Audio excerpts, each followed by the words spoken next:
আসতে হবে। যারা ব্যবসায়ী সমিতি আছেন আপনারা ইতিমধ্যে দেখছেন যে দোকানের ভিতর কিভাবে চুরি হলে একজন চোর আপদ করা যায়। যারা এই ব্যবসায়ী আছেন না কেন এখন বর্তমানে আপনাদের যে রাত্রিবেলা যে পাহারাটা সে কিন্তু ঠিক মতো ডিউটি করে না, যার জন্য এখন কিন্তু আপনারা একটা আইপি ক্যামেরা আপনার দোকানের ভিতর লাগাবেন। ওই ক্যামেরার সামনে যদি একটা টিকটিকিও আসে তাও আপনাকে সিগন্যাল দেবে মোবাইলে। এই মোবাইলের সিগন্যালটা পাওয়ার সঙ্গে সঙ্গে কিন্তু আমাকে জানাবে। ব্যবসা নিয়ে কিন্তু কেউ কোনো খারাপ মন্তব্য করে না, তবে একটা জিনিস যে রোজার সময় যে সোলার দাম থাকে 30 টাকা, সেই সোলা হয়ে যায় 60 টাকা। এই যারা এগুলো করে তারা কিন্তু আসলে অবৈধ ব্যবসায়ী এবং এটা আল্লাহর কাছে আপনারা মাফ পাবেন না। যেখানে সৌদি আরবে রোজার আগে সব দাম কমে যায়, আমাদের বাংলাদেশে বেড়ে যায়। এই বিষয়টা আপনারা দেখবেন। আর সবচেয়ে যে বড় বিষয়টা আমি আইন শৃঙ্খলা নিয়ে কথা বললাম যে আপনারা দোকানে যাবেন এবং ব্যবসায়ী সমিতি যারা আছে এই আপনার সমিতিতে কতগুলো দোকান আছে এই দোকানের একটা লিস্ট করবেন। লিস্ট করে কয়টা দোকানে ক্যামেরার আওতায় আছে সেই হিসাবটা একটু আমার কাছে দেবেন। আমার যে দুইটা অফিসার আছে এই ক্যামেরাগুলো আমি নিজে দিয়ে দেখবো।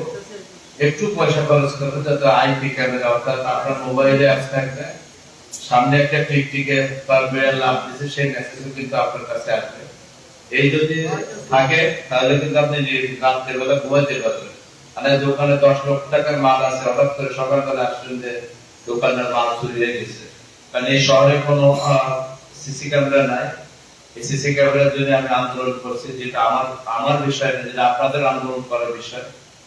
সে আমি একজন পুলিশ অফিসারে আমি কিন্তু আন্দোলন করছি বিভিন্ন ভাবে, বিভিন্ন প্ল্যাটফর্মে আমি কথা বলছি শহরটা একটা সিসি ক্যামেরা আওতায় আনা হোক।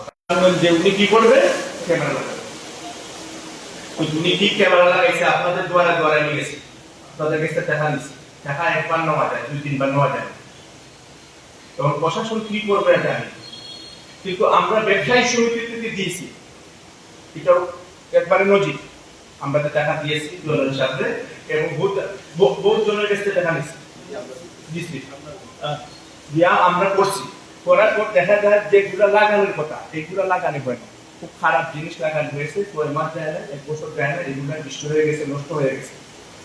আমরা কতবার আমার ওসি সাহেবকে আমার বারবার কর্মকর্তাকে একটা কথা বলতে চাই যে আমরা কয়বার যাবো একটা ব্যবসায়ীর কাছে গিয়ে গল্প ছাড়া আমরা সবের প্রফিট নাই। একটা ক্যামেরা লাগে 35-40 হাজার টাকা খরচ হয় একটা দোকানে ক্যামেরা লাগে। যাদের প্রফিট আছে আমি তাদেরকে বলতেছি এবং দূর আমি যাইতেছি গিয়ে ক্যামেরার কথা বলতেছি এবং ওনারা লাগাইতেছি। ঠিক উনি বলতেছেন ডিউটি করেন না, আমরা ডবল নাইট গার্ড আছে এই চুরি হতো।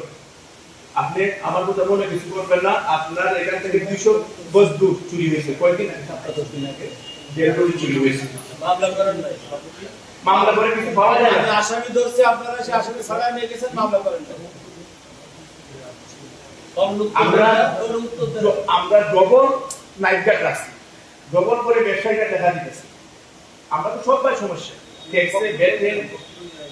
আমি আগে আপনাকে বলছি সবকিছু ভাঙাই আমরা রসুল আমরা এখন সবাই দেখতে চাই এই অবস্থা। এখন চুরিও একটা ইম্পর্টেন্ট কি হয়ে দাঁড়াইছে, ব্যবসায়ীদের আইসি তালা ভাঙে একটু সুযোগ পাইনি তালা ভাঙে ভাঙায় চুরি করে নিয়ে দেখা যায় ক্যামেরা থাকলেও কাজ হয় না, মুকুট পরে আছে, মাস্ক পরে আছে, দেখা যায় না। আমি একটা জিনিস অনুরোধ করতেছি আপনাকে, আপনারা কি বাস শহর বাস পৌরসভা থেকে দয়া করে আমাদেরকে একটু ঘুমাতে দেন। 2টার সময় আমাকে ফোন করা হয় যে ভাই আমার দোকানটা চুরি হয়ে গেছে। চুরি হয় 2টার সময়, 3টার সময়, 2টার সময় মাঝে মাঝে আসি, কোনো সময় আসি, নিজের তো কি আছে ভয় লাগে।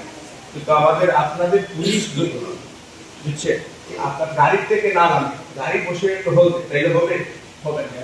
আপনার মার্কেট সুরমা মার্কেট আছে, এই পুরো মার্কেট আছে, এখানে আপনারা গলি চেক করতে হবে, বাসে দিতে হবে ক্রস পাই। আপনাদের একটা ভালো একটা ক্রস পাই কি নাই?